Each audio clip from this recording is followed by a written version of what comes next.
ได้ขึ้นถนนบรมราชชนนีเนี่ยซึ่งใช้เวลาไม่นานใช้เวลาไม่นาน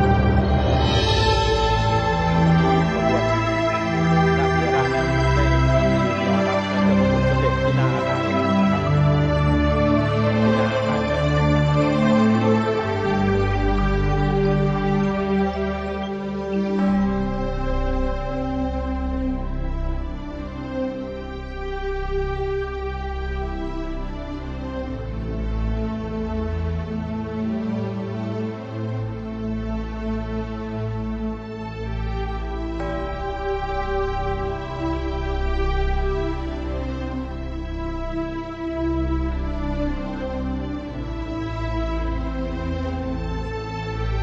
จ้าพระคุณสมเด็จมาคงต้องขอความร่วมมือนะญาติโยมที่ยืนอยู่ผนังขอความกรุณาได้ขยับนะได้ขยับทั้งหมดนะไม่ยืนอยู่ตรงนั้นนะไม่ยืนอยู่ตรงนั้นต้องขยับไปด้านล่าง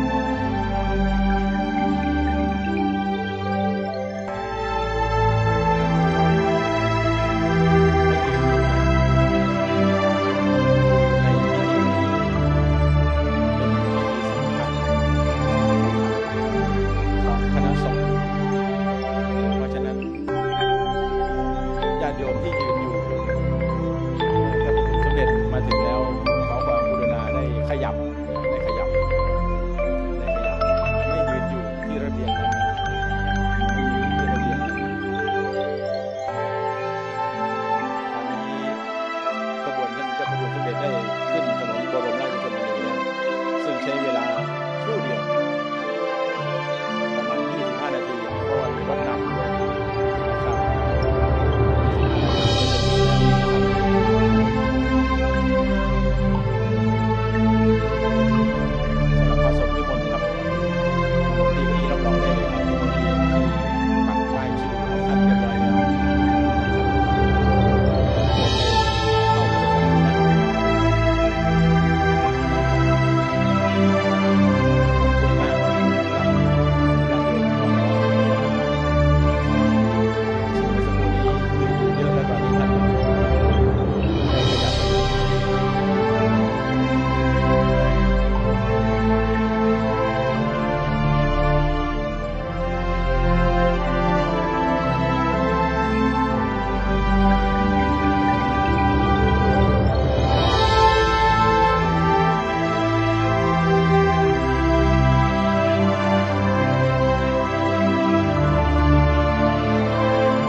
ท่านที่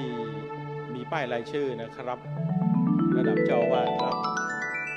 รางวัลเชิดชูเกียรติคุณขอนิมนต์ได้เข้าสู่ห้องประชุมนะครับตอนนี้นะครับมีที่ว่างอยู่นะครับขาดท่านยังไม่เข้ามานะครับเพราะฉะนั้นขอความกรุณาได้เข้ามาในเวลานี้นะครับได้เข้ามาในเวลานี้เดี๋ยวเจ้าหน้าที่จะสาธิตบอกให้มารับอะไรบ้างอะไร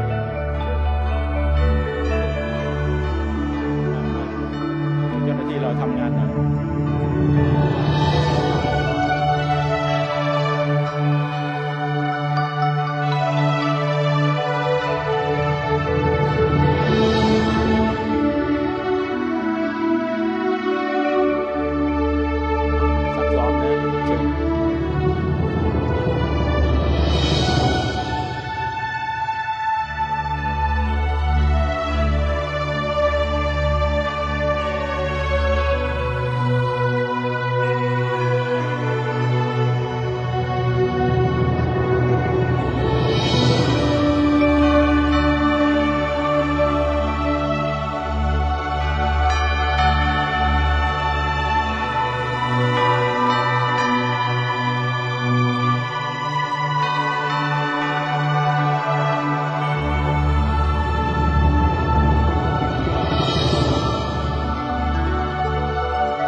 2569นะครับซึ่งได้กำหนดจัดพิธีขึ้นในวันนี้ตรงกับวันพฤหัสบดีที่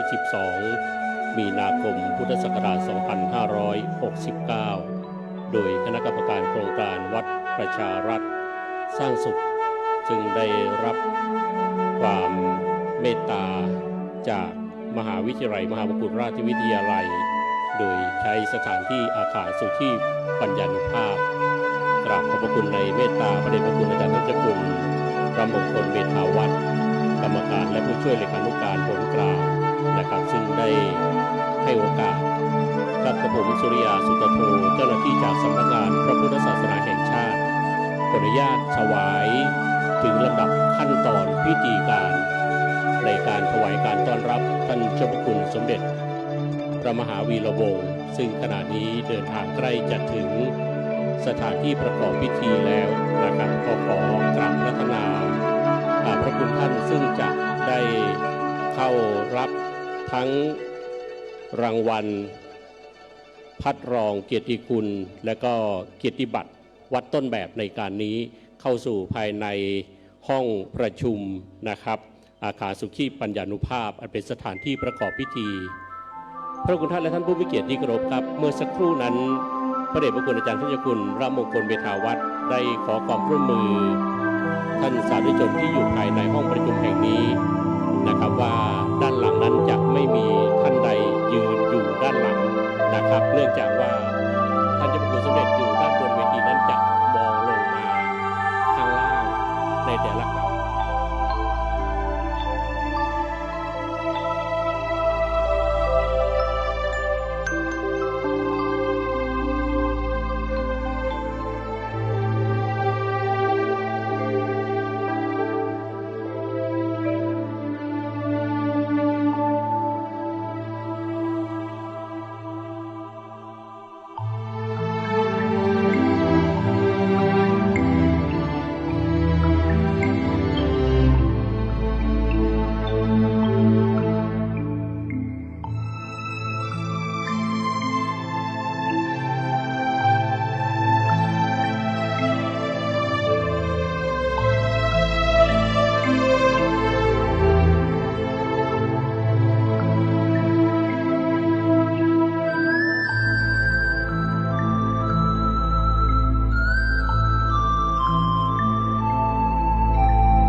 ทดสอบเช็ค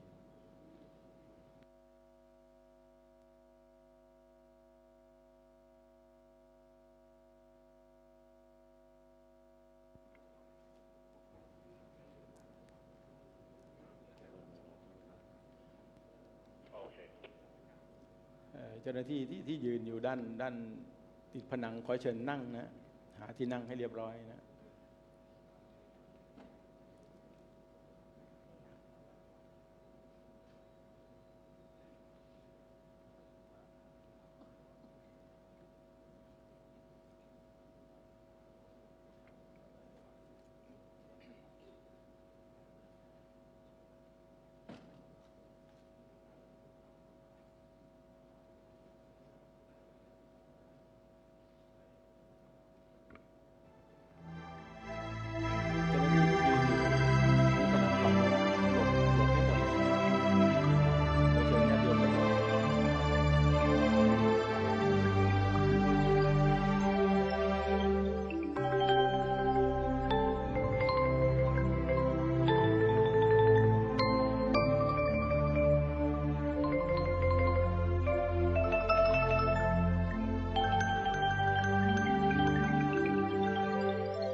จ้าพระคุณสมเด็จได้เมตตาเดินชม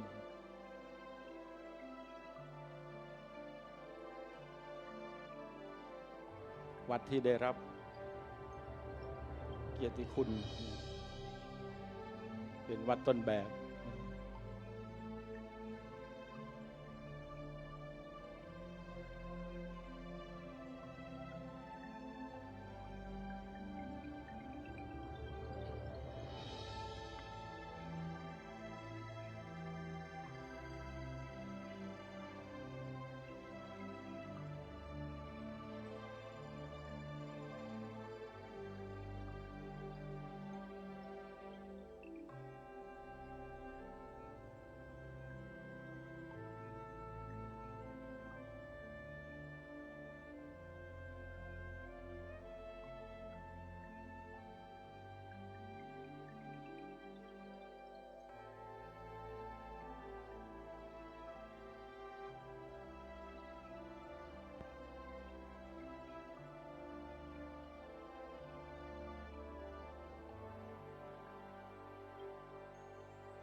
ทดสอบเช็ควันทู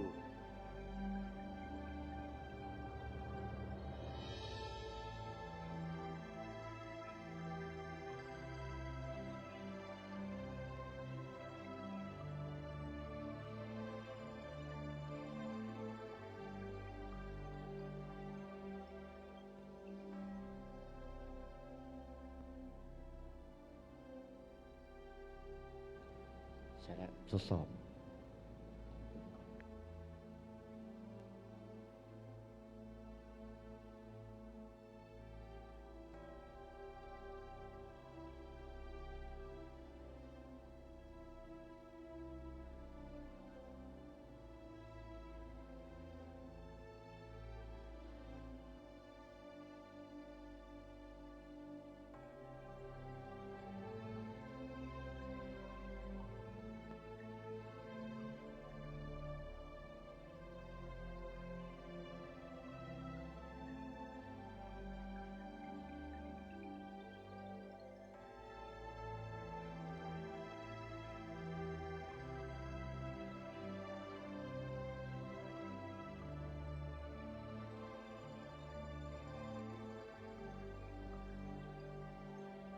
ญาติโยมที่ยืนอยู่ด้านหลังหลบให้หมดนะเชิญพร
กรุณาทุกท่านปิดเสียงโทรศัพท์นะครับที่ยืนอยู่ด้านบนขอความกรุณาได้นั่งนะครับ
ดูเรื่องรองเท้าด้วยนะครับพระที่จะเข้ารับ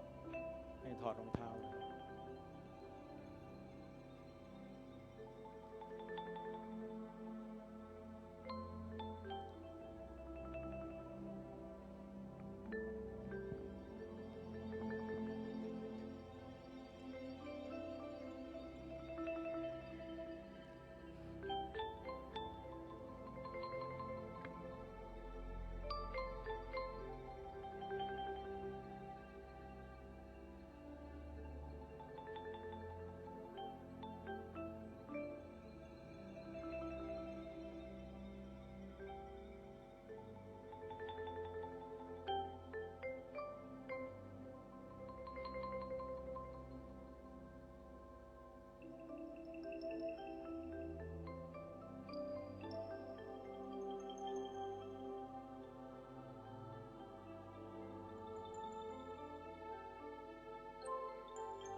ที่อยู่ด้านผนังนั้นนิมนต์นั่งนะครับเจ้าหน้าที่ญาติโยมก็นั่งเหมือนกันนะไม่ยืนนะ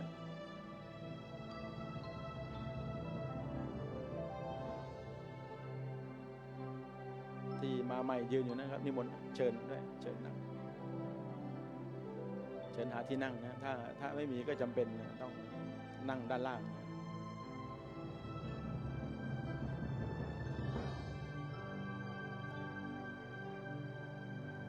พอวัดโบสถ์วัดบัวขวัญนิมนต์ครับผมด้านหน้าครับ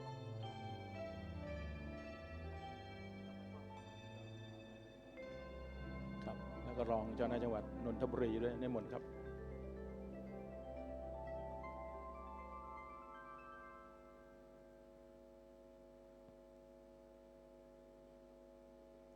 ด้านหน้านี่ครับนิมนต์ครับ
ที่ยืนอยู่ข้างประตูนะเชิญหลบไปก่อนนะถ้าไม่มีที่นั่งขอให้หลบไปก่อน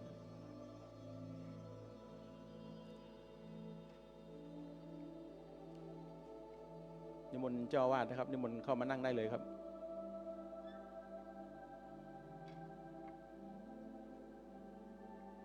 วันนี้มีคฤหัสถ์ผู้มีศรัทธาในพระพุทธศาสนานำกาแฟเนเจอร์กิฟนะมาถวายนะเดี๋ยวท่านนั่งอยู่ตรงไหนอ๋อเจริญพรทุกรูปนะดร.กฤษดานะจางใจมนนะตอนนี้เริ่มเข้าที่แล้วครับเริ่มเข้าที่แล้วนะไม่เหมือนโยมฝั่งนี้อยู่โยมนี่นั่งเรียบร้อย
เบื้องต้นเมื่อท่านเจ้าประคุณสมเด็จได้เมตตาเดินทางมาถึงขอนิมนต์ทุกรูปได้ยืนถวายการต้อนรับนะครับเชิญญาติโยมด้วยนะ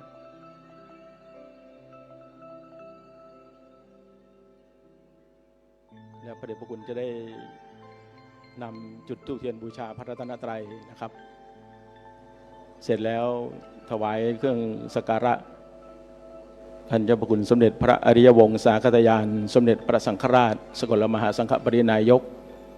แล้วถึงจะมานั่งที่เก้าอี้รับรองแล้วพวกเราก็นั่งนะครับ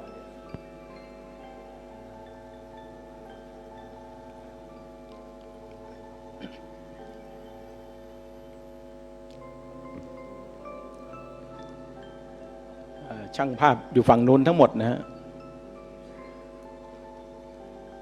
ฝั่งขวามือนะ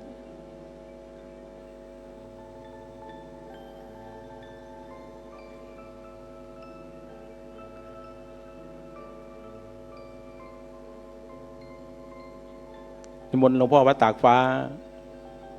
นิมนต์นันดาครับผมนิมนต์ครับ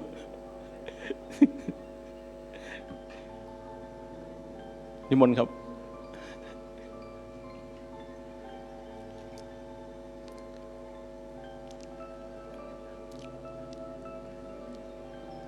เพราะว่าเก้าอี้ว่างครับผมนิมนต์ครับ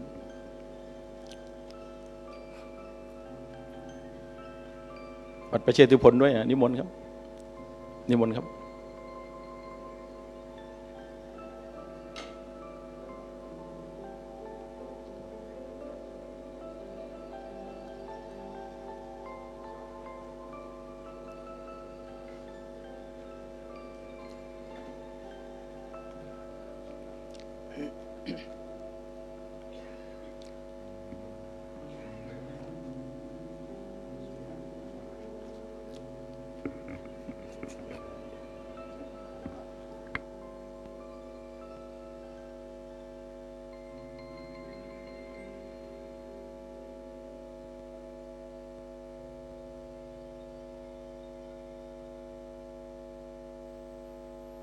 วัดประชิต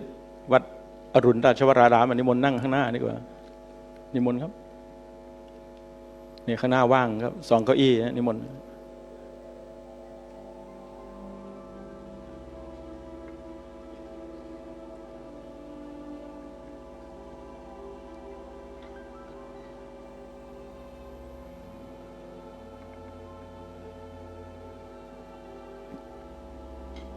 ขอบพระคุณมากครับผมสวยงามตามท้องเรื่อง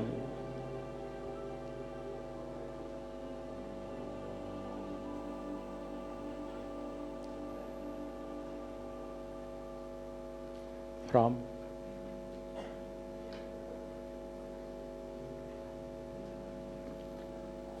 ครับกราบขอบพระคุณนะครับตอนนี้ท่านเจ้าพระคุณสมเด็จนะครับจะได้เมตตาเดินทางเข้าสู่พิธีนะครับ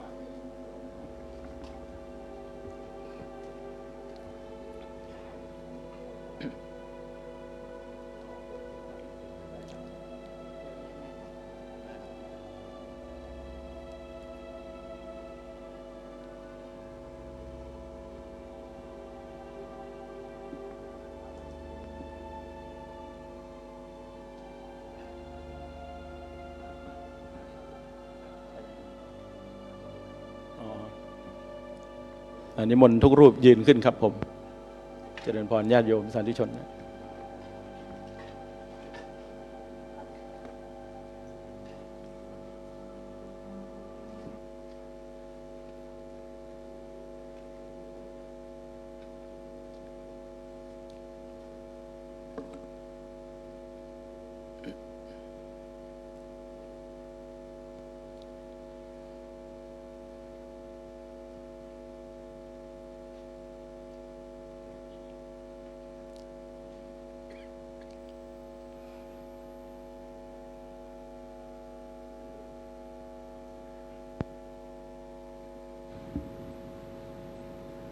อะระหังสัมมาสัมพุทโธ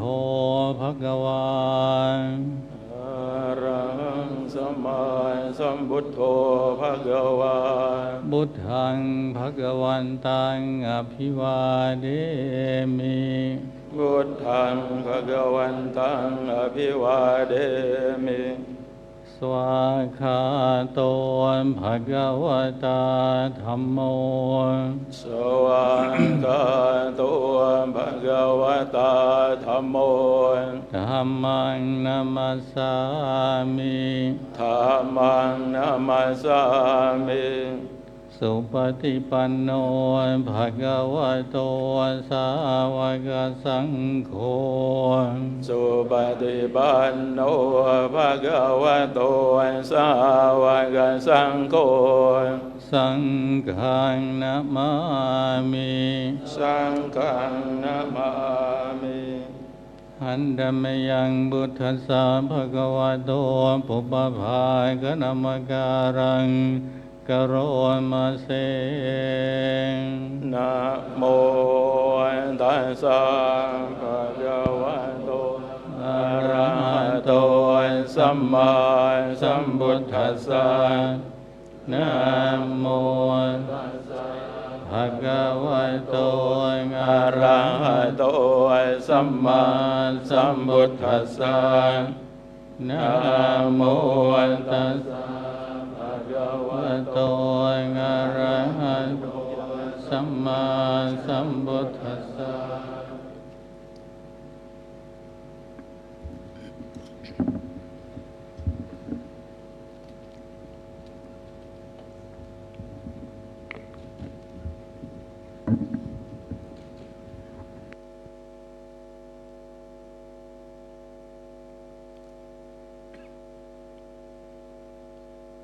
การพัฒนาท่านเจ้าพระคุณสมเด็จได้ถวายเครื่องสักการะเจ้าพระคุณสมเด็จพระอริยวงศาคตยานสมเด็จพระสังฆราช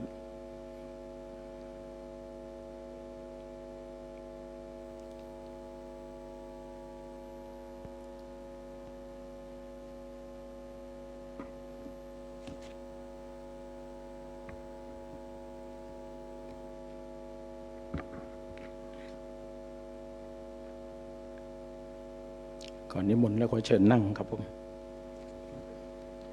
ลำดับต่อไปขอเจริญพรนางอุดมพรเอกเอี่ยมได้เปิดกลวยถวายสักการะพระบาทสมเด็จพระเจ้าอยู่หัวเจริญพร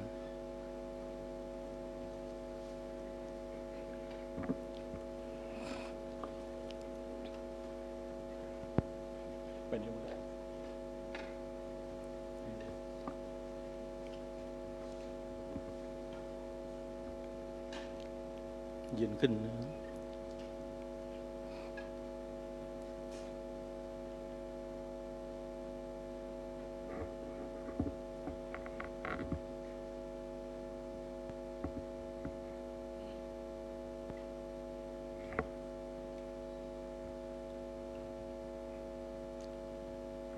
ต่อไปจะเป็นพิธีถวายสักการะท่านเจ้าพระคุณสมเด็จนะครับรูปแรกขอนิมนต์ท่านเจ้าคุณพระธรรมรัตนาพรประธานคณะกรรมการบริหารกลางถวายสักการะครับผม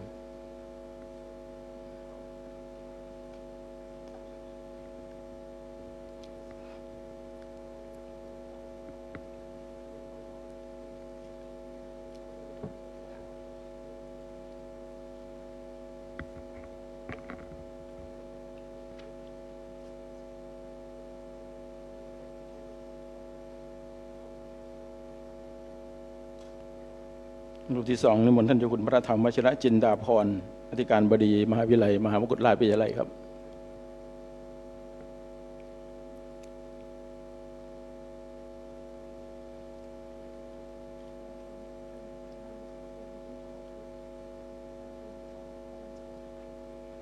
ท่านที่สามกับนิมนต์พระเดชพระคุณพระพรหมวชิรรังสีประธานคณะกรรมการประจำหนกลางครับผม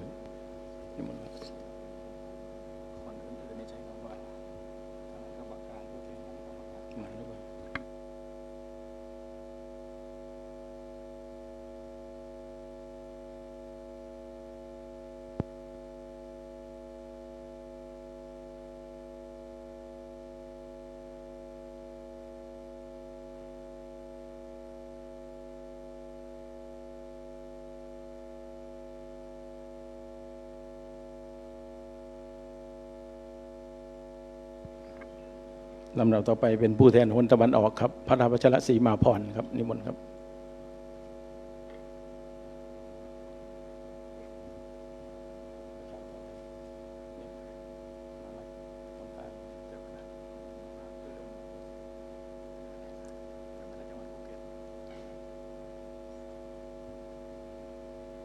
ผู้แทนหนใต้นะครับเจ้าหน้าจังหวัดภูเก็ตครับนิมนต์ครับ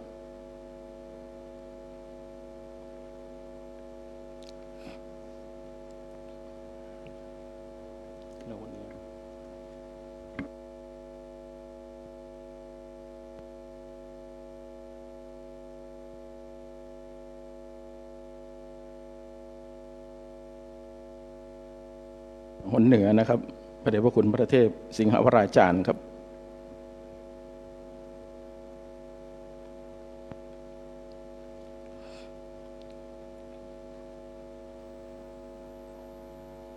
อีกสองรูปนะครับนิมนต์ท่านเจ้าคณะจังหวัดนครปฐมฝ่ายมหานิกายครับ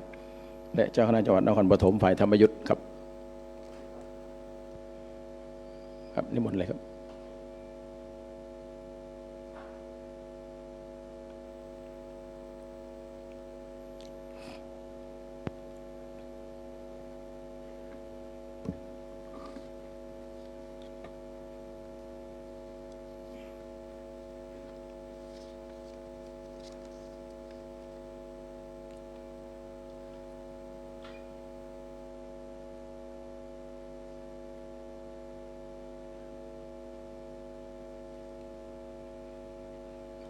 ถัดไปจะเป็นคฤหัสถ์เจริญพรนายกิติอินทกุลรองปลัดกระทรวงพัฒนาสังคมและความมั่นคงของมนุษย์เจริญพร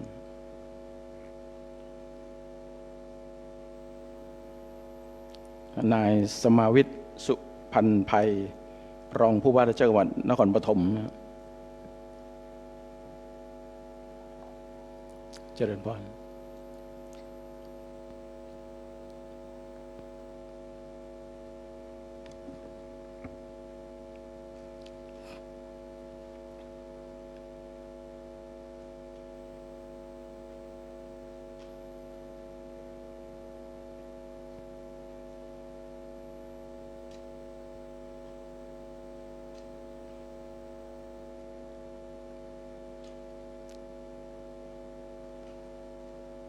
เชิญท่านรองท่านสุดท้ายเจริญพรนางอุดมพรเอกเอี่ยมผู้อำนวยการสำนักงานพระพุทธศาสนาแห่งชาติ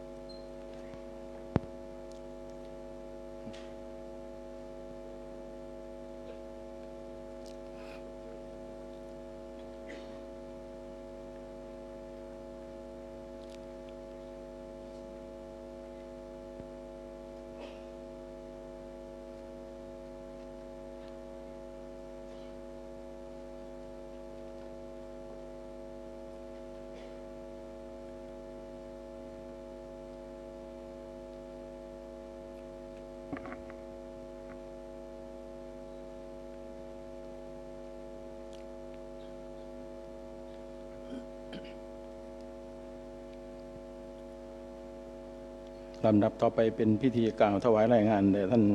เจ้าพระคุณสมเด็จนะครับขอนิมนต์พระเดชพระคุณพระธรรมรัตนาพรประธานคณะกรรมการบริหารกลางครับผม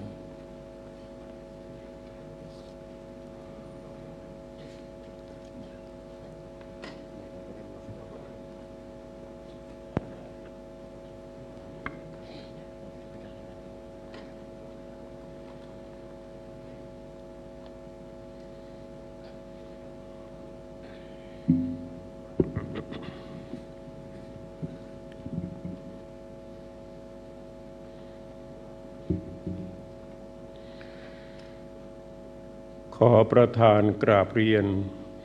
เจ้าพระคุณสมเด็จพระมหาวีระวงศ์ กรรมการมหาเถรสมาคมประธานคณะกรรมการฝ่ายสาธารณูปการของมหาเถรสมาคมที่เคารพอย่างสูงเกล้าพระธรรมรัตนาพรประธานคณะกรรมการบริหารกลางโครงการวัดประชารัฐสร้างสุขขอประธานกราบเรียนเจ้าพระคุณสมเด็จถึงพิธีประธานรางวัลเชิดชูเกียรติพัดเกียรติยศและเกียรติบัตรวัดต้นแบบประจำปีพุทธศักราช 2568 ดังนี้โครงการวัดประชารัฐสร้างสุขเป็นโครงการที่มหาเถรสมาคมมีมติเห็นชอบให้ดำเนินการเพื่อพัฒนาวัดให้เป็นสถานที่สัปปายะเป็นแหล่งเรียนรู้และเป็นรมณียสถานอันเป็นความสงบทางด้านจิตใจของพุทธศาสนิกชนโครงการนี้มีเป้าหมายสำคัญคือการส่งเสริมให้เกิดมีการขับเคลื่อนโครงกิจกรรมและองค์ความรู้5 ส.และหลักสัปปายะ 7ไปสู่การปรับปรุงสภาพภูมิทัศน์การจัดการสิ่งแวดล้อมและความสะอาดภายในวัดการพัฒนาการเรียนรู้ทางสังคมวิถีพุทธและส่งเสริมการมีจิตอาสาเพื่อการพัฒนาสังคมให้เป็น โดยมีวิสัยทัศน์และเป้าหมายสำคัญคือวัดสวยด้วยความสุขและการสร้างวัดในใจคนโครงการวัดประชารัฐสร้างสุขได้ดำเนินการมาตั้งแต่ปีพุทธศักราช 2561 ซึ่งได้กำหนดเป้าหมายให้วัดในสังคมไทยเข้าร่วมโครงการไม่น้อยกว่า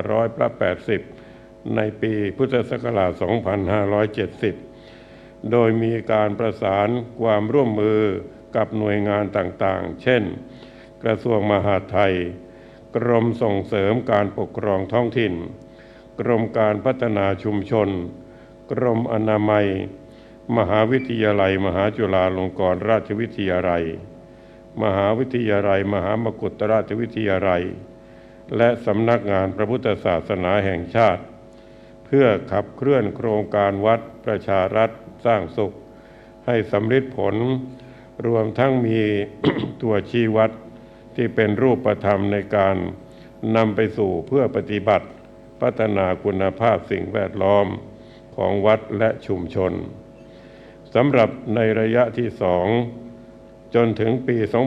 2570 นี้คณะกรรมการบริหารกลางโครงการวัด ประชารัฐสร้างสุขได้กำหนดยุทธศาสตร์ไว้4ยุทธศาสตร์ประกอบด้วยยุทธศาสตร์ที่ 1การพัฒนาระบบกลไกการบริหารโครงการอย่างสร้างสรรค์โดยจะมี การส่งเสริมกลไกการบริหารโครงการวัดที่มีประสิทธิภาพและพัฒนาฐานข้อมูลและส่งเสริมสื่อสารสังคมเชิงสร้างสรรค์ยุทธศาสตร์ที่ 2การพัฒนาองค์ความรู้บุคลากรและองค์กรสู่การพัฒนาเชิงพื้นที่วิถีพุทธโดยมีการพัฒนาองค์ความรู้และการเรียนรู้ตามหลัก5 ส.และสัปปายะการส่งเสริมกระบวนการจิตอาสาในการพัฒนาเชิงพื้นที่วิถีพุทธยุทธศาสตร์ที่ 3ส่งเสริมพลังชุมชนในการจัดสิ่งแวดล้อมและมรดกทางวัฒนธรรมอย่างยั่งยืนโดยมีการส่งเสริมกิจกรรมและพลังบวรของชุมชนโดยมีวัดเป็นศูนย์กลางและส่งเสริมการจัดการสิ่งแวดล้อมและมรดกทางวัฒนธรรมวิถีพุทธยุทธศาสตร์ที่ 4ส่งเสริมสร้างภาคีเครือข่ายการพัฒนาเชิงพื้นที่และสุขภาวะวิถีพุทธที่ยั่งยืนโดยจักพัฒนาและบูรณาการโครงการกับกิจการทางพระพุทธศาสนาและการส่งเสริมองค์กรภาคีเครือข่ายบนฐานจิตอาสาและความรับผิดชอบต่อสังคมโดยมีเป้าหมายให้มีการยกระดับการพัฒนาสิ่งแวดล้อมของวัดและชุมชนจำนวน 35,000 วัดและชุมชนโดยมีมาตรฐานที่ดีพร้อมทั้งการส่งเสริมสุขภาวะให้พระสงฆ์วัดและชุมชนมีสุขภาวะวิถีพุทธที่ดีรวมทั้งการส่งเสริมจิตการจัดการมรดกทางวัฒนธรรมที่ตั้งภายอยู่ในวัดเพื่อเป็นพลังทางวัฒนธรรมคือซอฟต์พาวเวอร์ของสังคมไทยให้มีความเข้มแข็งบัดนี้ได้เวลาอันเป็นอุดมแล้วกล้าวขอประธานกราบเรียนท่านเจ้าพระคุณสมเด็จได้กล่าวเปิดการประชุมประธานโลกเกียรติคุณพัดเกียรติยศและเกียรติบัตรแก่วัดต้นแบบประจำปีพุทธศักราช 2568 ทั้งในประเทศระดับผลระดับภาคและระดับจังหวัดและประธานโอวาทเป็นของขวัญกำลังใจในการขับเคลื่อนโครงการวัดประชารัฐสร้างสุขสืบต่อไปและขอประธานอนุญาตให้นางอุดมพรเอกเอี่ยมผู้อำนวยการสำนักงานพุทธศาสนาแห่งชาติอ่านคำสั่งมหาเถรสมาคมเรื่องแต่งตั้งกรรมการโครงการวัดประชารัฐสร้างสัตว์สร้างสุขผลเหนือและให้นายองค์อาจนดธรรมนิธาอ่านรายนามพระสงฆ์และตัวแทนชุมชนเข้ารับประทานโล่รางวัลเกียรติคุณพัดเกียรติยศและเกียรติบัตรสืบต่อไปควรมิควรสุดแต่จะกรุณา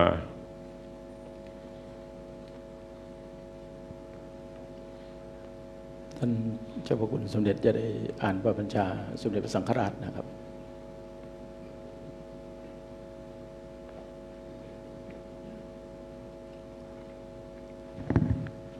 นิมนต์เชิญนะนิมนต์ทุกรูปยืนครับ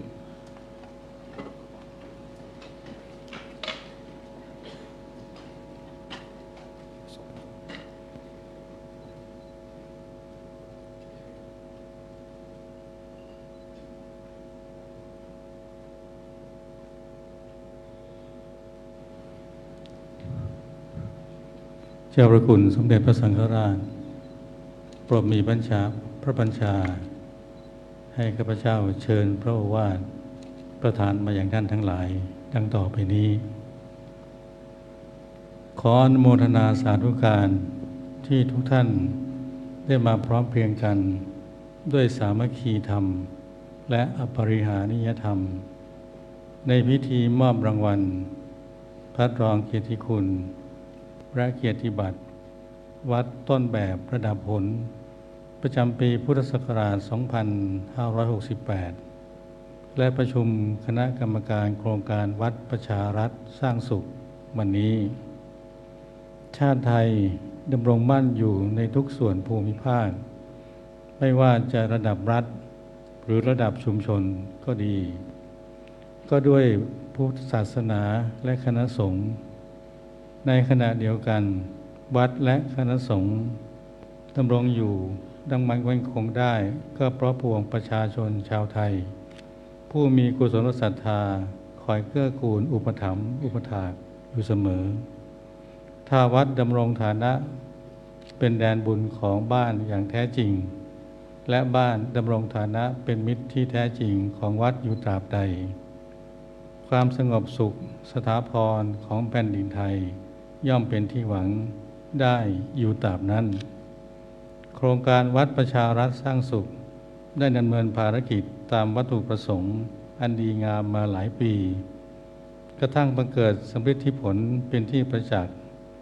ย่อมต้องอาศัยคุณธรรมนานับประการของผู้จัดโครงการและผู้เข้าร่วมโครงการทุกหมู่เหล่านับเป็นที่น่าอนุโมทนาจึงขอถวายกำลังใจและขอเป็นกำลังใจให้ทุกท่าน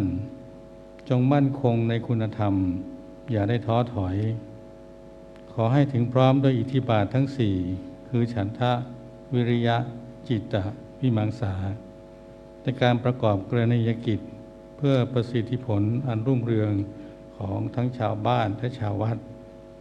ซึ่งผูกประสานกันเข้าเป็นบ้านเมืองไทยอันมีพระพุทธศาสนาและคณะสงฆ์เป็นแกนกลางแห่งสายสัมพันธ์เพื่อนำมาซึ่งความผาสุกร่มเย็นด้วยสามัคคีธรรมสมดังพระพุทธศาสนีที่ว่าสุขาสังคสะสามัคคีความพร้อมเพรียงของหมู่คณะนำมาซึ่งความสุขสืบไปบัดนี้ได้เวลาอันสมควรแล้วขอเปิดการประชุมคณะกรรมการโครงการวัดพัฒนาหรือวัดประชารัฐสร้างสุขณบัดนี้และขอให้การประชุมวัตถุประสงค์สำเร็จวัตถุประสงค์ที่ตั้งไว้ทุกประการอีกทั้งขอแสดงมุทิตาจิตต่อผู้ที่ได้รับเชิดชูเกียรติทุกท่านและขออำนวยพรให้ทุกท่านจงเจริญงอกงามในธรรมะของสมเด็จพระสัมมาสัมพุทธเจ้ายิ่งขึ้นไปเทอญ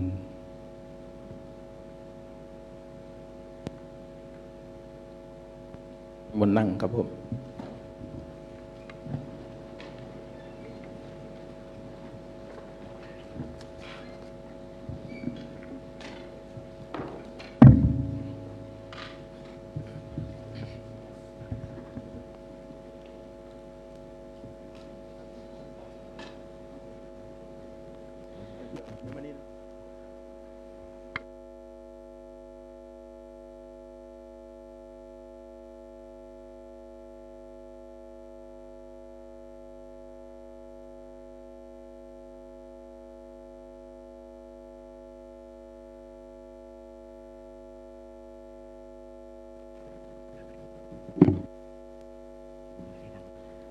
คำสั่งมหาเถรสมาคมที่ 235/2568 เรื่องแต่งตั้งคณะกรรมการขับเคลื่อนโครงการวัดประชารัฐสร้างสุขระดับหนเหนือเพื่อให้การดำเนินโครงการวัดประชารัฐสร้างสุขอันเป็นโครงการที่มีเป้าหมายเพื่อพัฒนาวัดให้เป็นสถานที่สัปปายะเป็นศูนย์กลางการเรียนรู้ในการพัฒนาคนให้มีคุณภาพทั้งสุขภาพกายสุขภาพจิตและเป็นศูนย์กลางของชุมชนตามวิถี5 ส.ในแผนยุทธศาสตร์การปฏิรูปกิจการพระพุทธศาสนาเป็นไปด้วยความเรียบร้อยบรรลุวัตถุประสงค์แห่งการปฏิรูปกิจการพระพุทธศาสนาอาศัยอำนาจตามความในข้อ 15 วงเล็บ 4 แห่งระเบียบมหาเถรสมาคมว่าด้วยกรรมการฝ่ายต่างๆของมหาเถรสมาคมพุทธศักราช 2539 และระเบียบมหาเถรสมาคมว่าด้วยการดำเนินโครงการวัดประชารัฐสร้างสุขพุทธศักราช 2566 ตามข้อ 19 ให้มีคณะกรรมการระดับหนซึ่งมหาเถรสมาคมแต่งตั้งโดยการเสนอของประธานกรรมการอำนวยการขับเคลื่อนโครงการวัดประชารัฐสร้างสุขและขอยกเลิกคำสั่งมหาเถรสมาคมที่ 4/2567 ลงวันที่ 27 มกราคม 2567 ซึ่งคณะกรรมการขับเคลื่อนโครงการวัดประชารัฐสร้างสุขระดับหนเหนือประกอบด้วย 1. พระเทพสิงหาวราจารย์วัดพระสิงห์จังหวัดเชียงใหม่ประธาน 2. พระราชศาสนาภิบาลวัดพญาภูจังหวัดน่านรองประธาน 3. พระราชวชิ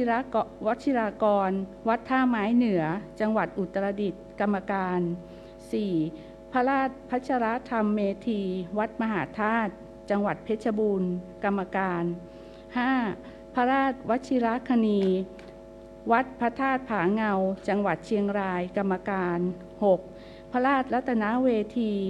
วัดวรนาถบรรพตจังหวัดนครสวรรค์กรรมการ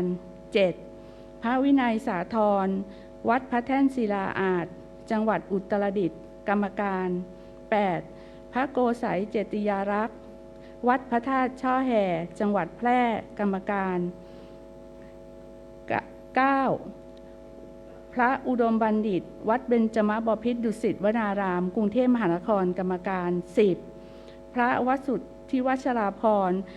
วัดรัตทิวันจังหวัดเชียงใหม่กรรมการ 11. พระครูนิติสุตากรวัดหนองกระดูกเนื้อจังหวัดนครสวรรค์กรรมการ 12. ผู้อำนวยการสำนักงานพระพุทธศาสนาจังหวัดลำพูน 13. รองศาสตราจารย์อัครเดชพรหมกันต์มหาวิทยาลัยมหาจุฬาลงกรณราชวิทยาลัยกรรมการ 14. พระราชนันทวัชรบัณฑิตวัดพระธาตุแช่แห้งจังหวัดน่านกรรมการและเลขานุการ 15. พระครูสุตนันท์บัณฑิตวัดมิ่งเมืองจังหวัดน่านกรรมการและผู้ช่วยเลขานุการ ให้คณะกรรมการระดับหนมีหน้าที่และอำนาจดังต่อไปนี้ 1. เสนอนโยบายยุทธศาสตร์แผนงานโครงการและกิจกรรมของโครงการให้สอดคล้องกับพื้นที่วัฒนธรรมจารีตประเพณีและค่านิยมของท้องถิ่นนั้นๆต่อคณะกรรมการบริหารกลาง 2. การกองแผนงานโครงการและกิจกรรมของโครงการตามที่คณะกรรมการระดับจังหวัดเสนอมาก่อนนำเสนอคณะกรรมการบริหารกลาง 3. ให้คำปรึกษาแนะนำและเสนอแนะการดำเนินงานตามแผนงานโครงการและกิจกรรมของโครงการต่อคณะกรรมการระดับจังหวัดระดับอำเภอระดับวัดและชุมชนและระดับสถานศึกษา 4. ขับเคลื่อนการดำเนินงานตามแผนงานโครงการและกิจกรรมการดำเนินงานโครงการให้เป็นไปอย่างมีประสิทธิภาพ 5. แต่งตั้งคณะกรรมการหรืออนุกรรมการฝ่ายต่างๆเพื่อสนับสนุนการปฏิบัติงานของคณะกรรมการระดับหน 6. ดำเนินการอื่นๆตามที่คณะกรรมการบริหารกลางมอบหมายทั้งนี้ตั้งแต่บัดนี้เป็นต้นไปสั่งณวันที่ 30 เดือนธันวาคม พุทธศักราช 2568 สมเด็จพระอิริยวง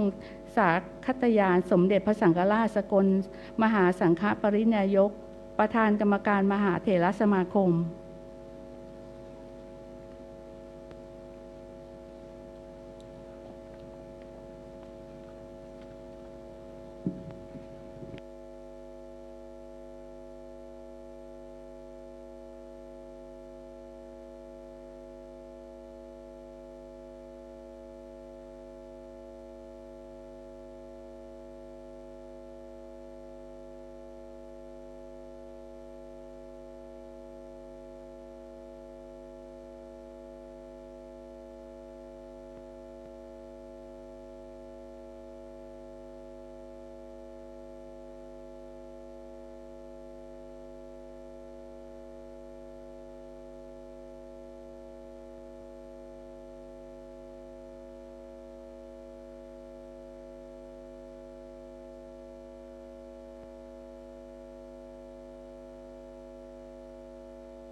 เกล้านายองค์อาจนฏธรรมนิธากรรมการบริหารกลางขับเคลื่อนโครงการวัดประชารัฐสร้างสุข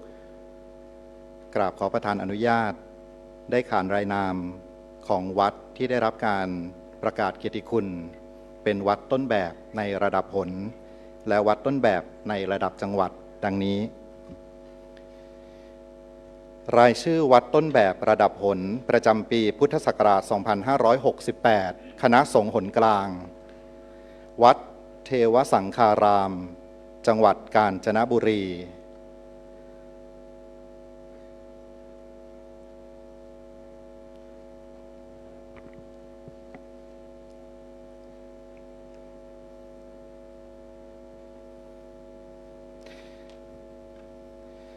วัดปากน้ำจังหวัดสมุทรสงคราม วัดวังกระชายจังหวัดชัยนาท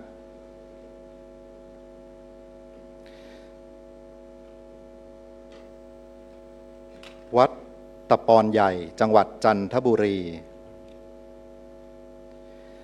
วัดป่าสว่างบุญจังหวัดสระบุรี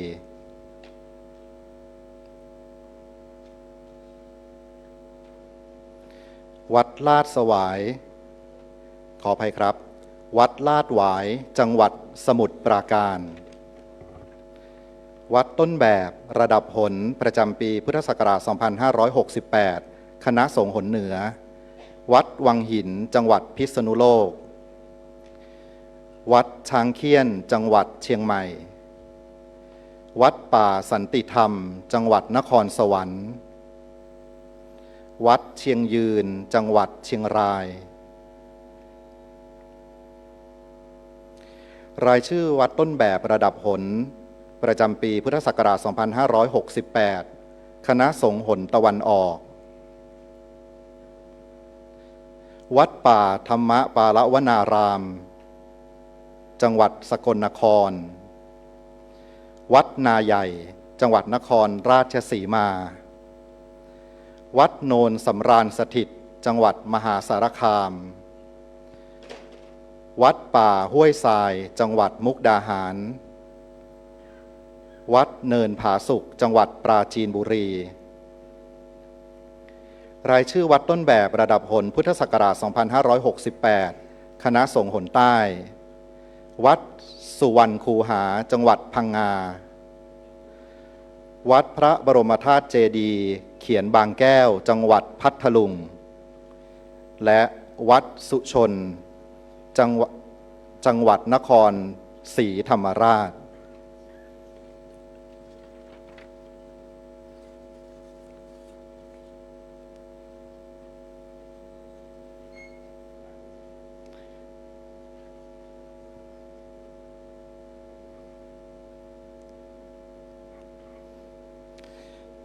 ลำดับต่อไปเป็นรายนามวัดต้นแบบระดับจังหวัดโครงการวัดประชารัฐสร้างสุขประจำปีพุทธศักราช 2568 คณะสงฆ์หนกลาง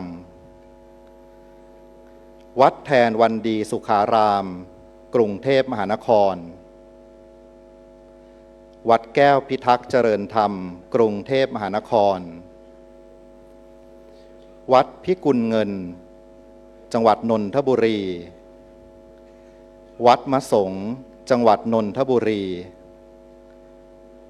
วัดเกิดการอุดมจังหวัดปทุมธานี วัดพวงแก้วจังหวัดปทุมธานี วัดป่าพิชัยวัฒนมงคลจังหวัดสมุทรปราการ วัดเกาะแก้วจังหวัดพระนครศรีอยุธยา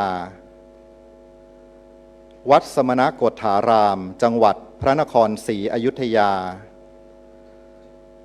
วัดพัฒนาจังหวัดอ่างทอง วัดแสวงหาจังหวัดอ่างทอง วัดตะกุดจังหวัดสระบุรี วัดกำแพงจังหวัดลพบุรี วัดป่าโพธิปักขิยธรรมจังหวัดลพบุรี วัดโสภาจังหวัดสิงห์บุรี วัดวังกระจับจังหวัดสิงห์บุรี วัดหนองพญาจังหวัดชัยนาท วัดหนองแขวนกูบจังหวัดอุทัยธานี วัดหนองนกยูงจังหวัดอุทัยธานี วัดเขาแตงอ่อนจังหวัดชลบุรี วัดสันติคีรีเขตจังหวัดชลบุรี วัดบ้านฉางจังหวัดระยอง วัดหนองว่าจังหวัดระยอง วัดเขาบรรจบจังหวัดจันทบุรี วัดคลองมะนาวจังหวัดตราด วัดห้วงโสมจังหวัดตราด วัดสารวันจังหวัดนครปฐม วัดไทยยาวาสจังหวัดนครปฐม วัดการ้องจังหวัดสุพรรณบุรี วัดศรีเฉลิมเขตจังหวัดสุพรรณบุรี วัดน้ำตกจังหวัดกาญจนบุรี วัดศรีวนารามจังหวัดสมุทรสาคร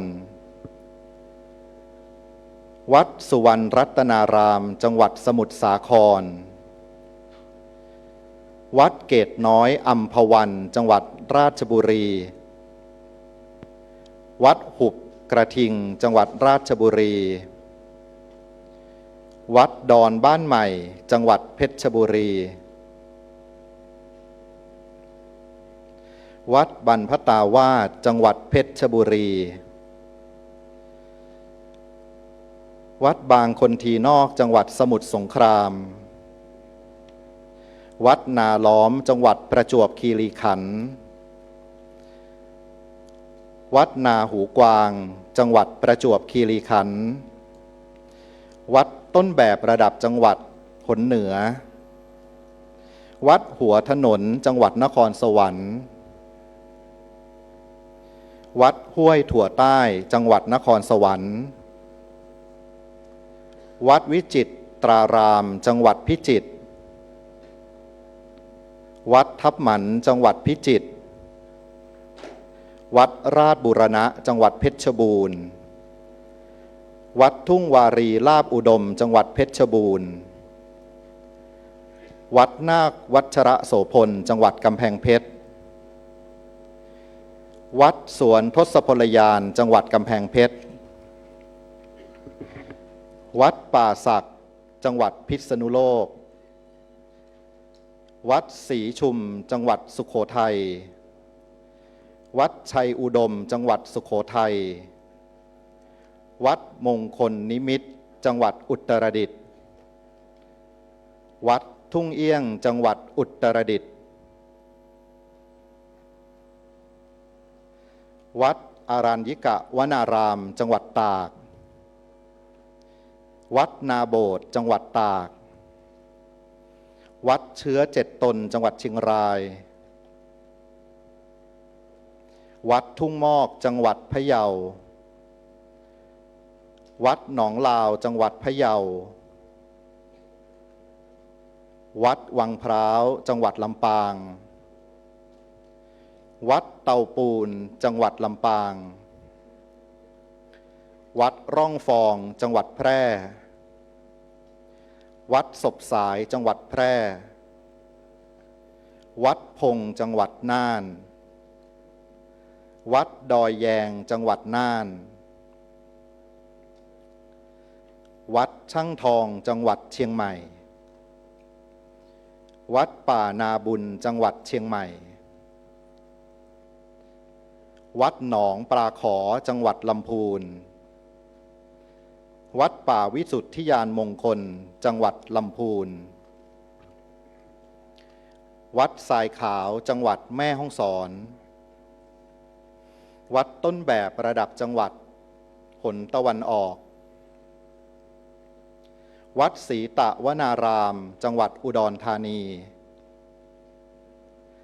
วัดศรีสว่างบรมสุข จังหวัดอุดรธานี วัดราชดำริจังหวัดหนองคาย วัดเทศรังสีจังหวัดหนองคาย วัดสว่างวารีจังหวัดบึงกาฬ วัดเนินแสงทองจังหวัดบึงกาฬ วัดถ้ำผาสวรรค์จังหวัดเลย วัดศรีสันตยารามจังหวัดเลย วัดป่าโพนแก้วจังหวัดสกลนคร วัดทุ่งสว่างจังหวัดหนองบัวลำพู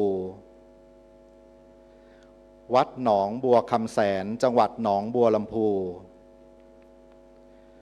วัดอัมพวันจังหวัดขอนแก่น วัดทุ่งเศรษฐีจังหวัดขอนแก่น วัดป่าเจริญธรรมจังหวัดมหาสารคาม วัดสิงห์สะอาดจังหวัดกาฬสินธุ์ วัดอุทัยทิพพาวาสจังหวัดกาฬสินธุ์ วัดศรีสุพรรณกัลยาอ่างทองจังหวัดร้อยเอ็ด วัดแสนระลึกจังหวัดร้อยเอ็ด วัดป่าเก้าจังหวัดอุบลราชธานี วัดสุมังคลารามจังหวัดอุบลราชธานี วัดปรางกู่จังหวัดศรีสะเกษ วัดโนนสินจังหวัดศรีสะเกษ วัดพลเมืองจังหวัดยโสธร วัดหินสิวจังหวัดยโสธร วัดอัมพวันจังหวัดนครพนม วัดศรีชมพูจังหวัดนครพนม วัดโสมนัสสถานจังหวัดมุกดาหาร วัดศรีมงคลจังหวัดอำนาจเจริญ วัดยักษ์คุทันมานุสรณ์จังหวัดอำนาจเจริญ วัดป่าหนองกระทุ่มจังหวัดนครราชสีมา วัดสว่างโพทองวรารามจังหวัดบุรีรัมย์ วัดโคกเหล็กจังหวัดบุรีรัมย์ วัดสว่างอารมณ์จังหวัดชัยภูมิ วัดพระธาตุเกศแก้วจุฬามณีจังหวัดชัยภูมิ วัดพิยรามจังหวัดสุรินทร์ วัดป่าเมตตาสามัคคีจังหวัดสุรินทร์ วัดประทุมบูชาจังหวัดปราจีนบุรี วัดกุฏิเตี้ยจังหวัดนครนายก วัดวังบัวจังหวัดนครนายก วัดหินดาดจังหวัดฉะเชิงเทรา วัดเทพพนารามจังหวัดฉะเชิงเทรา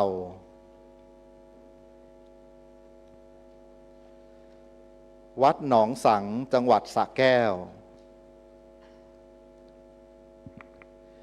วัดเขาลานจังหวัดสระแก้ว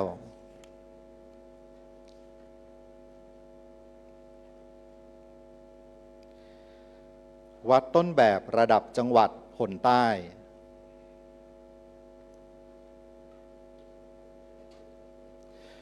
วัดถ้ำพรุตะเคียนจังหวัดชุมพร วัดดอนตะเคียนจังหวัดชุมพร วัดบุญบันเทิงจังหวัดสุราษฎร์ธานี วัดบางใบไม้จังหวัดสุราษฎร์ธานี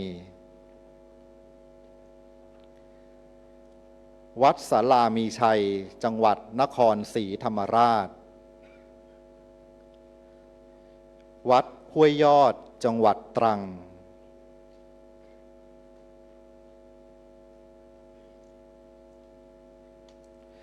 วัดแก้วโกรวาราม จังหวัดกระบี่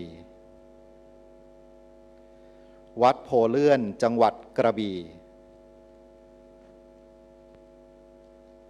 วัดเวรุวนารามจังหวัดระนองวัดหาดทรายสมบูรณ์จังหวัดพังงา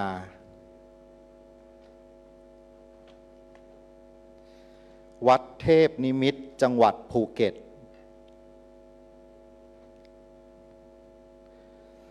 วัดในหารจังหวัดภูเก็ต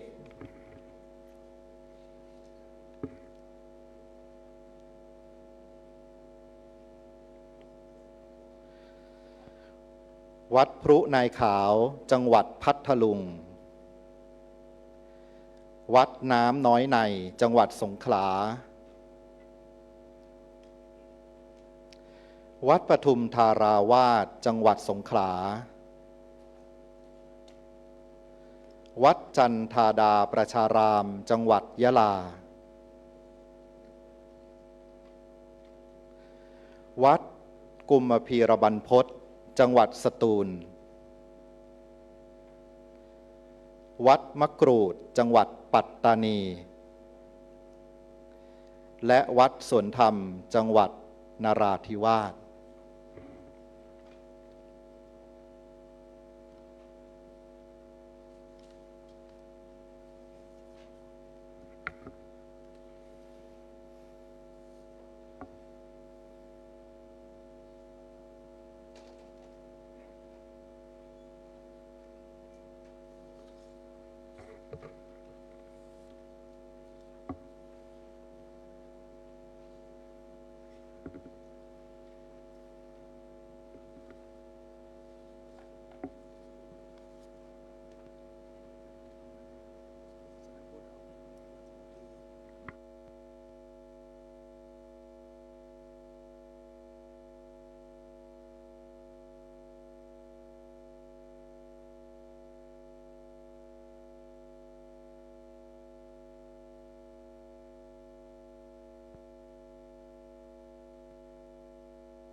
วัดต้นแบบในระดับจังหวัด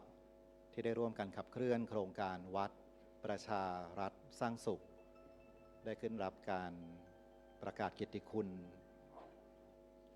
และในลำดับถัดไปนะครับ กระผมจะได้ขอโอกาสกราบขอประทานอนุญาตองค์ประธาน ได้ขานรายนามขององค์กรภาคีความร่วมมือ ในการขับเคลื่อนโครงการวัดประชารัฐสร้างสุข ซึ่งเป็นความร่วมมือเพื่อพัฒนาวัดด้วยแนวทาง 3, 5, 7, 9 คือ 3 พันธกิจ 5 สอเครื่องมือ 7 ขั้นตอนการดำเนินงาน และ 9 พื้นที่ในการพัฒนา ที่ทุกภาคส่วนมีส่วนร่วม เพื่อการจัดการสิ่งแวดล้อมที่เอื้อต่อสุขภาพ รวมถึงกิจกรรมเชิงพุทธ โดยมุ่งหวังบรรลุเป้าหมายให้เกิดความเชื่อมโยงและสัมพันธภาพที่ดีให้เกิดขึ้นระหว่างวัด ชุมชน และองค์กรภาคีเครือข่ายในพื้นที่ทำให้พระภิกษุมีสุขภาพแข็งแรง วัดมีความมั่นคง และชุมชนมีความเข้มแข็งครับ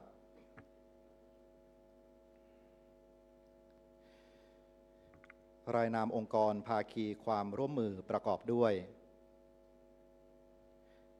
มหาวิทยาลัยมหาจุฬาลงกรณราชวิทยาลัย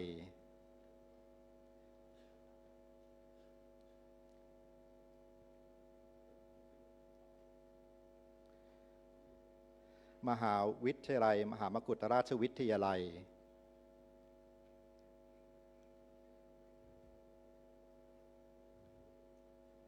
กระทรวงมหาดไทย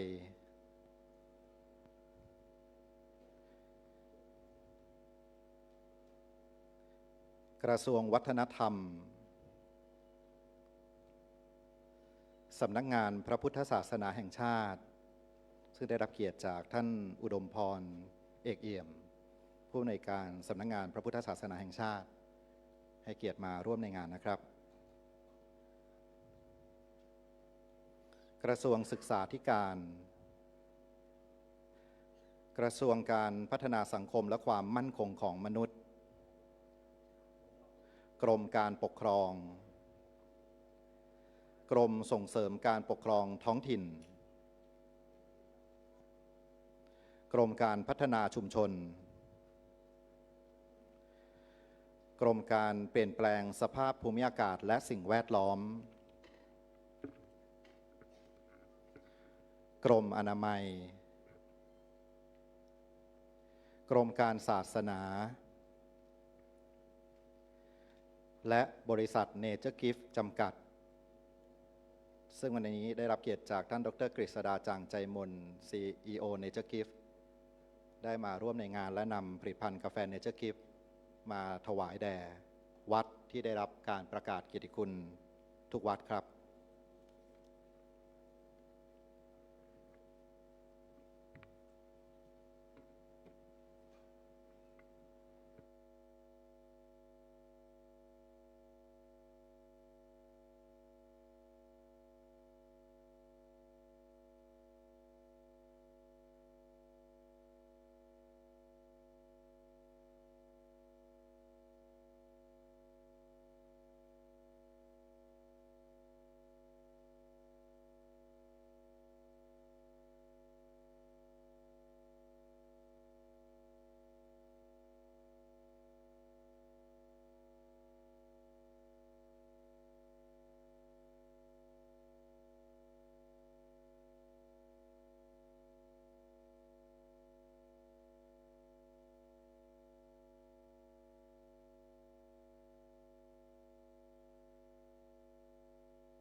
ขอโอกาสท่านพระเถรานุเถระทั้งหลายดีท่านเจ้าคุณพระธรรมรัตนาพรประธานคณะกรรมการบริหารโครงการวัดประชารัฐสร้างสุขท่านเจ้าคณะภาคเจ้าจังหวัดประธานคณะกรรมการโครงการวัดประชารัฐสร้างสุขระดับผล เจริญพรท่านผู้ในวยการสำนักงานพุทธศาสนาแห่งชาติและท่านสาธุชนทุกท่านผมในนามของมหาเถรสมาคมขอชื่นชมยินดีกับท่านทั้งหลายที่ได้มาร่วมกันณมหาวิทยาลัยมหามกุฏราชวิทยาลัยแห่งนี้เพื่อร่วมกันขับเคลื่อนโครงการวัดประชารัฐสร้างสุขประจำปีพุทธศักราช 2569 และขอแสดงความยินดีกับวัดต้นแบบในระดับจังหวัดระดับภาคและระดับผลที่ได้รับโล่ประกาศเกียรติคุณพระเกียรติยศและเกียรติบัตรจากผลการดำเนินงานมาในปี 2568 ที่ผ่านมา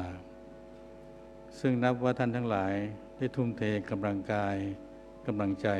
ในการพัฒนาวัดให้เป็นสถานที่รมณียสถานอันงดงามตามหลักตามพระธรรมวินัยโครงการวัดประชารัฐสร้างสุขนั้นเป็นหนึ่งในกิจการของพระพุทธศาสนาโดยมุ่งหวังพัฒนาวัดและชุมชนให้สะอาดเรียบร้อยรื่นรมย์เป็นศูนย์การเรียนรู้และการพัฒนาจิตใจของประชาชนรวมทั้งถึงการจัดการมรดกวัฒนธรรมให้ยั่งยืนโดยมีแผนดำเนินงานอย่างเป็นระบบและมีระยะการดำเนินการอย่างชัดเจนโดยดำเนินการมาตั้งแต่ปีพุทธศักราช 2561 เป็นต้นมาจนถึงปัจจุบันโดยมีการลงนามร่วมมือกับหน่วยงานต่างๆจำนวนมากในช่วงที่ผ่านมานับว่าเป็นความร่วมมือที่ดีในการขับเคลื่อนโครงการในอนาคตหัวใจของโครงการนี้คือกลไกการสร้างสายสัมพันธ์ระหว่างการร่วมแรงร่วมใจกันของวัดและชุมชนและภาคเครือข่ายในท้องถิ่นนั้นๆด้วยอุดมการณ์ร่วมกันคือศรัทธาประสาทะในพระบวรพุทธศาสนาและเจตจำนงให้วัดเป็นสถานเป็นสภายะอำนวยสันติสุขสันติรสแก่ผู้เข้ามาพึ่งพาบำบัดทุกข์และส่งเสริมสร้างความสุขทั้งกายและใจอันจะนำไปสู่ความวัฒนาสถาวรของชาติและศาสนาด้วยเหตุนี้ทุกท่านทุกฝ่ายจึงจำเป็นต้องเพิ่มพูนสามัคคีธรรมให้งอกงามขึ้นให้ไพบูลย์ขึ้นในจิตใจของตนในชุมชนและในประเทศชาติสืบต่อไปตามที่ท่านเจ้าคุณพระธรรมรัตนาพรได้กล่าวเบื้องต้นว่าในปีพุทธศักราช 2569 ถึง 2570 นี้ คณะกรรมการที่เกี่ยวข้องได้กำหนดแผนยุทธศาสตร์จำนวน 4 ยุทธศาสตร์ซึ่งยุทธศาสตร์ทั้ง 4 ประการดังกล่าวมีพื้นฐานมาจากการมีจิตอาสาและความร่วมผิดชอบต่อสังคมของท่านทั้งหลายหากทุกท่านทุกคนมีฉันทะและมีความสามัคคีต่อกันแบบนี้พลังความสามัคคีจะก่อให้เกิดประโยชน์สุขและยิ่งมีการจับ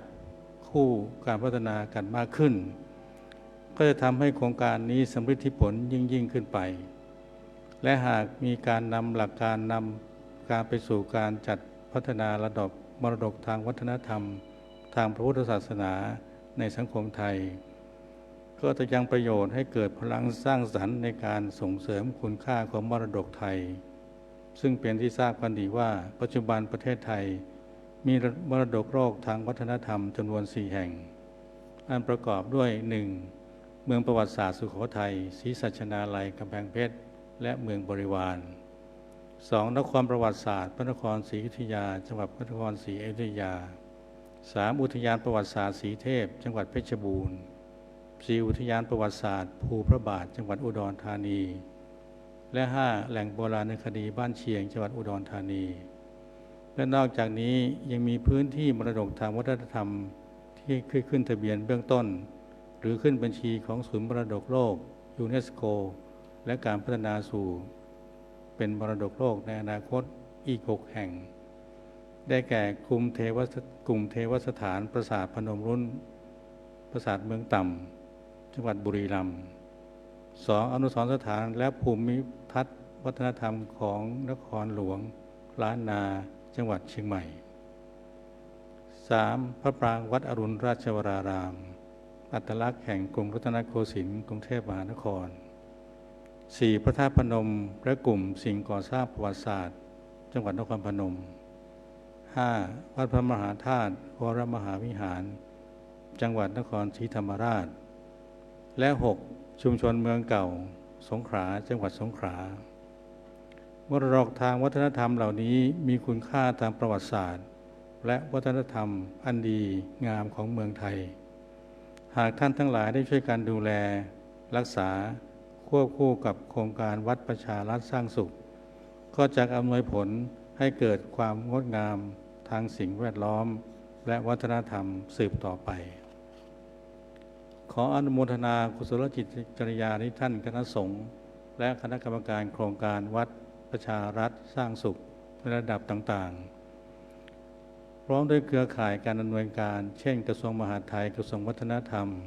กรมส่งเสริมการปกครองท้องถิ่นกรมพัฒนาชุมชนสำนักงานกองทุนสนับสนุนการสร้างเสริมสุขภาพสสส.สำนักงานพระพุทธศาสนาแห่งชาติมหาวิทยาลัยมหาจุฬาลงกรณราชวิทยาลัยมหาวิทยาลัยมหามกุฏราชวิทยาลัยกรมอนามัยกรมประชาสัมพันธ์และบริษัทเนเจอร์กิฟต์จำกัดพร้อมโดยสาธุชนทุกภาคส่วนที่ได้ร่วมกันสนับสนุนโครงการนี้จนขึ้นมาสู่ระยะที่ 2โดยเจตจำนงมุ่งหมายประดุงประโยชน์ของชาติและศาสนาขอกุศลสมบัตินี้จงเกื้อกูลให้ท่านทั้งหลายเจริญพร้อมด้วยสรรพกำลังในการที่จะประกอบกรณียกิจเพื่อการสร้างให้เกิดความสุขมาสู่วัดประชาชนและรัฐสืบต่อไปตลอดกาลนานและขออำนวยพรให้ทุกท่านถึงความเจริญงอกงามไพบูรย์ในธรรมะของสมเด็จพระสัมมาสัมพุทธเจ้าประสงค์จำลองหมายในสิ่งใดเป็นไปโดยชอบธรรมก็ขอให้สิ่งนั้นสมความปรารถนาทุกท่านเทอญขอนิมนต์พระเดชพระคุณพระธรรมรัตนาภรณ์ประธานคณะกรรมการบริหารกลางในถวายทายธรรมครับผม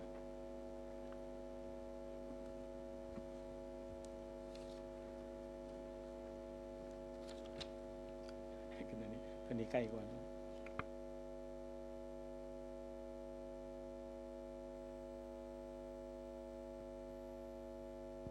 เจริญพรดร.กฤษดาจ่างใจมน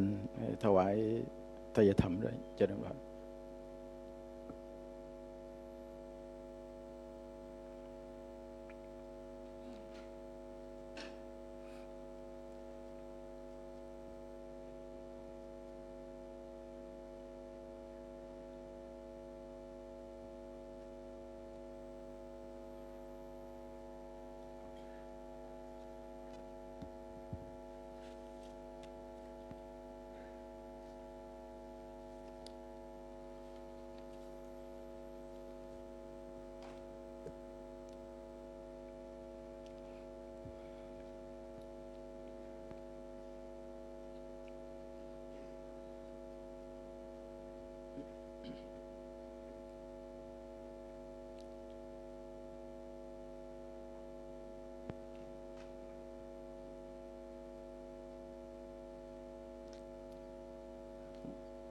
โครงการวัดประชารัฐสร้างสุขเลยเสร็จแต่เพียงเท่านี้ครับผม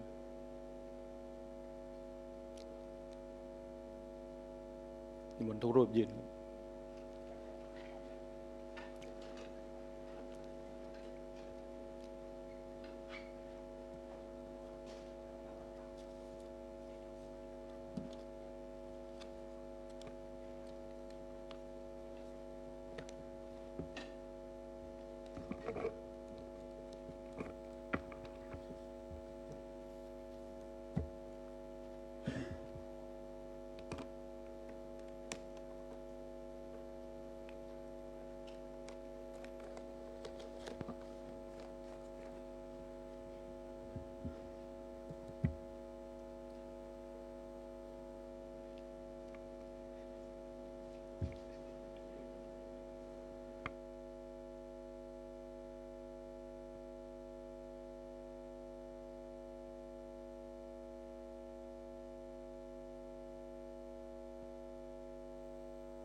ครับมีเวลา10 นาทีนะนิมนต์พระเดชพระคุณพระธรรมรัตนาพรนะครับ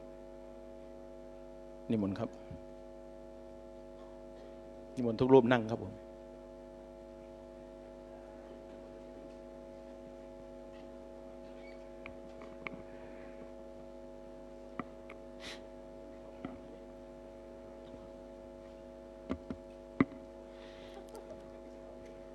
ขอประทานโอกาสท่านเจ้าประคุณสมเด็จพระมหาวีระวงศ์กรรมการมหาเถรสมาคมประธานกรรมการฝ่ายสารุปการที่เคารพอย่างยิ่งก็เจริญพรท่านผู้อำนวยการสำนักงานพระพุทธศาสนาแห่งชาติพระเถรานุเถระทุกรูปเบื้องต้นก็ขอแสดงความยินดีกับ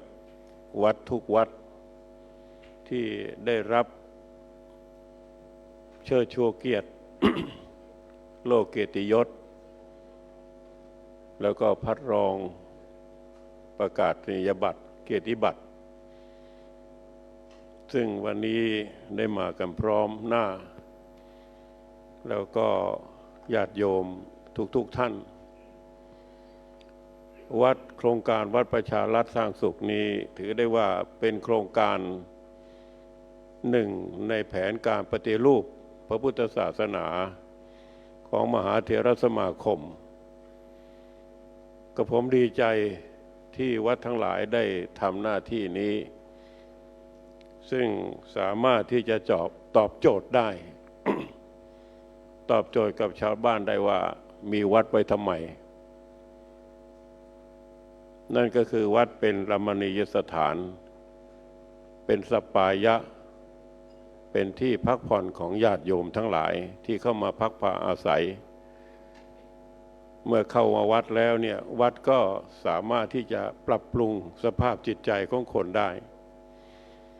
โดยเฉพาะอย่างยิ่งพันธกิจที่สำคัญของคณะสงฆ์ที่โดยเฉพาะเกี่ยวกับเรื่องวัดนี้เป็นพันธกิจที่สำคัญอยู่3 ประการนั่นก็คือการพัฒนากายภาพก็คือการดูแลวัดวาอารามประการที่2ก็คือการพัฒนาสังคมนั่นก็คือสังคมหมายถึงชุมชนที่อยู่รอบวัดและสังคมที่มาช่วยเหลือในกิจการงานของวัดและประการที่3ก็คือการพัฒนาจิตและปัญญา3 ประการนี้จะนำไปสู่โจทย์ที่สำคัญหรือไปสู่โจทย์ที่เราสามารถจะตอบกับชาวบ้านได้ว่าวัดนั้นให้มีความสำคัญอย่างไรกับผมไปเยี่ยมวัดหลายๆวัดและไปบรรยายหลายๆที่ มักจะพูดว่าการทำงานของโครงการวัดประชารัฐร่างสุขนั้นมีแต่ได้กับได้นะครับมีแต่ได้กับได้1คือได้วัดมีความเป็นระเบียบเรียบร้อยมีความสวยงามมีความสะอาดมีความร่มรื่นและ2ก็คือได้คนเข้าวัดและได้คนเข้าวัดอีกส่วนหนึ่งด้วยในคนเดี๋ยวนี้เข้าวัดเนี่ยก็นิยมวัดที่มีความสะอาดมีความร่มรื่นมีสัปปายะมีการจราจรในวัดที่ดีมีเรียกว่าสามารถที่ให้รถจอดได้อะไรได้นี่ก็คือสามารถที่จะทำในสิ่งเหล่านี้ได้ดังนั้นวัดเราเนี่ยขอถวายท่านไว้ว่าผมไม่พูดอยู่เป็นประจำนะว่าให้เริ่มต้นสิ่งที่เรามีอยู่แล้วนะครับวัดมีอยู่แล้วมีโบสถ์มีศาลาการประเรียนมีกุฏิสงฆ์ มีห้องน้ำมีสนามมีอะไรต่อมีอะไรในวัดมีอยู่หมดแล้วแต่เราต้องกลับไปดูที่ว่าสถานที่เหล่านั้นเป็นสัปปายะหรือไม่มีความสะอาดมีความร่มรื่นหรือเปล่าอันนี้คือเป็นโจทย์ถวายท่านทั้งหลายไว้ถ้าโดยเฉพาะวัดที่เป็นวัดต้นแบบขอให้ท่านได้เป็นต้นแบบของวัดอื่นๆที่อยู่ในตำบลนั้นๆหรืออยู่ในเขตนั้นๆที่สามารถที่จะไปสัมผัสดูแลวัดของท่านได้ นี่แหละครับที่บอกว่าวัดมีแต่ได้กับได้คือได้ความสวยงามได้คนเข้าวัดได้ความเป็นระเบียบเรียบร้อยไม่จำเป็นนะครับว่าจะต้องเป็นวัดใหญ่มีสถานที่กว้างขวางแม้แต่วัดเล็กๆมีเนื้อที่ไร่2 ไร่กับผมไปเยี่ยมวัดที่เชียงใหม่วัดช่างเคียนทางวันนี้ท่านก็มารับพัดด้วยก็มีเนื้อที่นิดเดียวไม่มากแต่เขาก็จัดเป็นระบบระเบียบเรียบร้อยดีนั่นก็หมายความว่าเราสามารถจัดการกับวัดของเราได้สร้างสัปปายะให้เกิดกับวัดได้ก็ผมขอเรียนถวายท่านทั้งหลายว่าวัดที่ได้รับเกียรติบัตรไปแล้วเนี่ย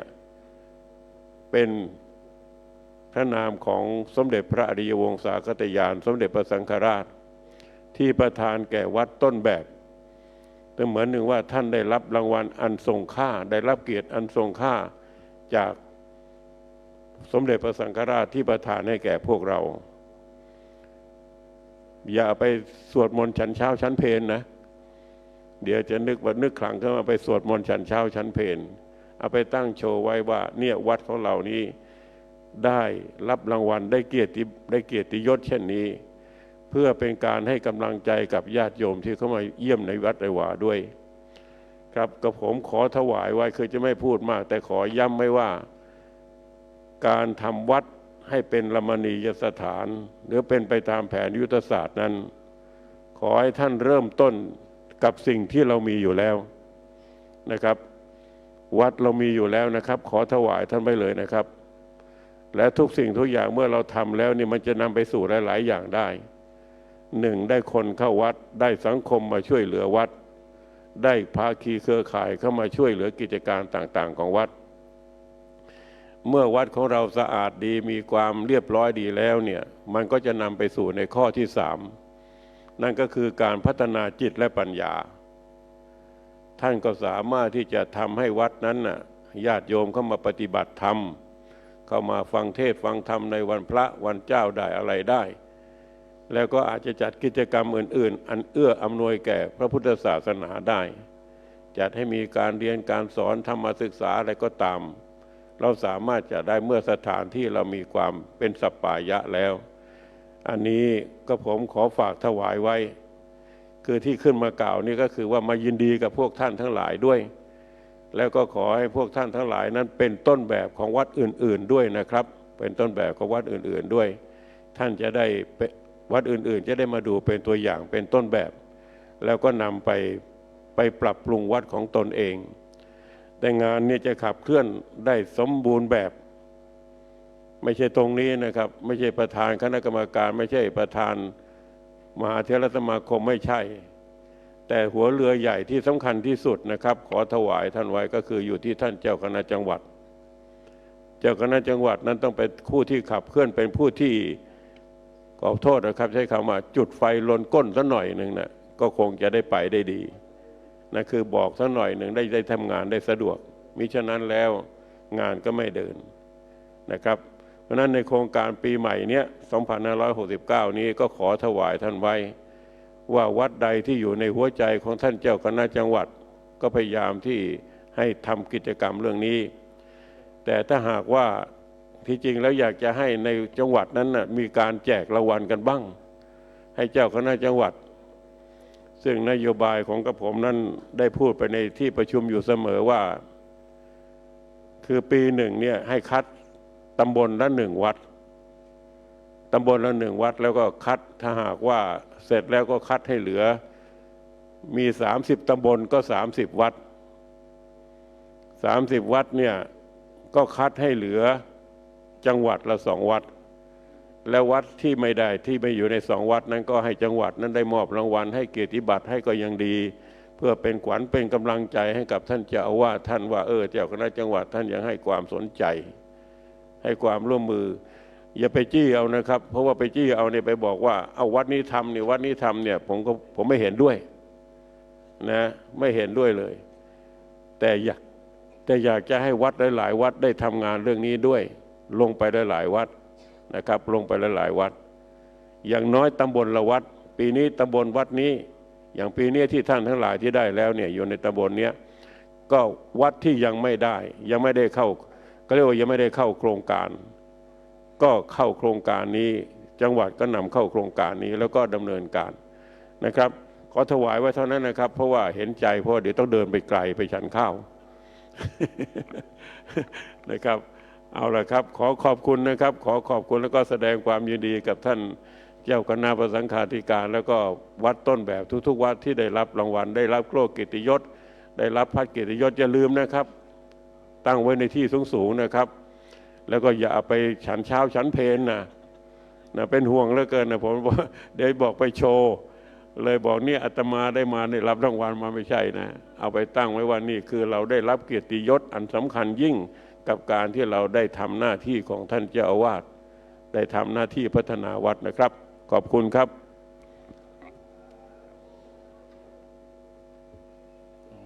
ขอบพระคุณพระเดชพระคุณเป็นอย่างสูงนะครับนิมนต์ฉันภัตตาหารเพลนะครับที่หอฉันสันโดษนะครับหอฉันสันโดษก็ข้างๆเต็นท์เมื่อเช้านะครับนะหอทั้งโยมด้วยนะเจริญพรญาติโยมด้วยมีทั้งญาติโยมมีทั้งพระนะครับที่หอฉันสันโดษนะครับยกเว้นพระเถระนะท่านจะไปที่ตึกมหามกุฏตึกอธิการบดีมหามกุฏนะนิมนต์นะครับหอฉันสันโดษครับหอฉันสันโดษข้างๆเต็นท์เมื่อเช้าครับท่านที่ไปฉันข้าวต้มเมื่อเช้าก็จะทราบดีนะฮะครับขอนิมนต์ครับ